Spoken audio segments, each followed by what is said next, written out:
थोड़ी देर के लिए अंधभक्त ना बनकर सच्चे भारतीय बनिए और सोचिए, जब रोड टैक्स दे दिया तो फिर टोल टैक्स क्यों? और अगर टोल टैक्स देना ही है तो फिर रोड टैक्स क्यों? अगर हमने कमाने पे इनकम टैक्स दे दिया तो फिर खर्च करने पर जीएसटी क्यों? और अगर खर्च करने पर जीएसटी देना ही है तो फिर इनकम टैक्स क्यों?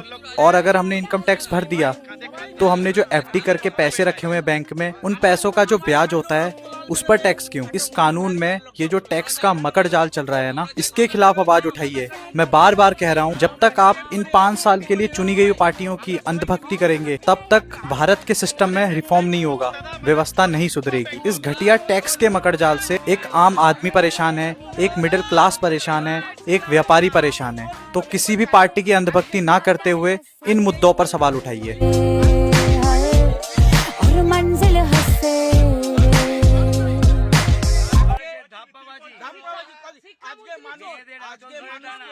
আজকে মানুষকে ভয় ভীত দেখিয়ে মানুষকে তৃণমূলকে ভোট দেওয়া করিয়েছে।